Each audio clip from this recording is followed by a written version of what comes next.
This parable in the Gospel talks about treasure hidden in a field, a treasure of great value. But what is a treasure for me is not always what God wants to give me as treasure. When we hear this sentence in the first reading, ask what I should give you, we might say, what a great deal. God is ready to fulfill all my dreams. Sometimes we think that God is like a genie in the magic lamp of Aladdin. He will fulfill all our wishes, especially if we are good. I am not sure that when we hear that God said ask what I should give you we answer, what I want Lord is you, you are my treasure. But even if we do, it is not always sufficient. God is not automatically our treasure.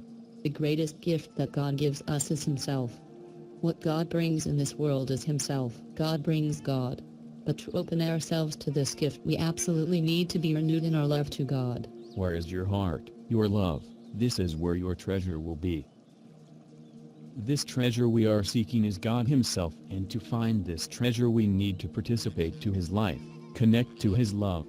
I think it is important to keep this in mind. We do not seek a treasure without preparation. We need to know what we are seeking and the required means to reach it.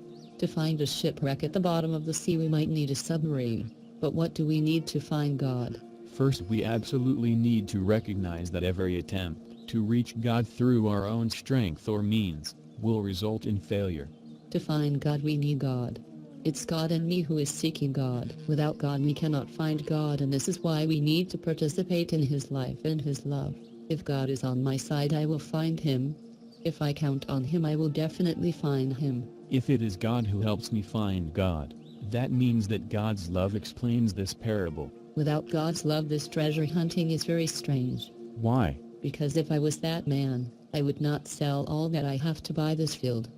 I would just take the treasure and leave this place, and even if I bought this field, I would not hide my treasure in it. Usually we do not act like this man when we find a treasure. The only explanation to this strange behavior is God's love. If this man sells everything for this treasure, it is because in the dynamic of love we are called to live fully for God. We are called to engage all our life. For the Son, the Father is not a treasure like any other treasure. No, He is the supreme good at the source of all that we have. But why does this man buy this field? Because this field is an image of ourself.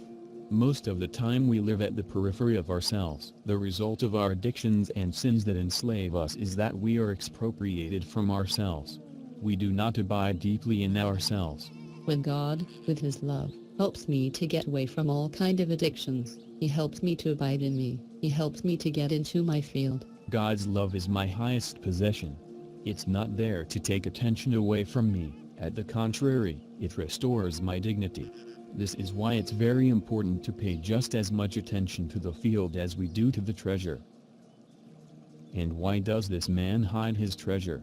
First of all, this field, representing us, is very valuable to God. God is my wealth and my treasure, a treasure that enriches who I am. It is God's love that explains the behavior of this man. If this treasure is God, we need to hide it because God's gift is greater than what I can understand or imagine. And paradoxically it is because I hide God, that I am more open to Him and to what He wants to give me. And what God wants to give me is Himself. Yes, hiding God means not to limit Him to the idea we already have of Him because He's always beyond what we can comprehend. When we love someone, we never reduce them to pre-made conception. We stay open-minded and discover all the facets of their personality.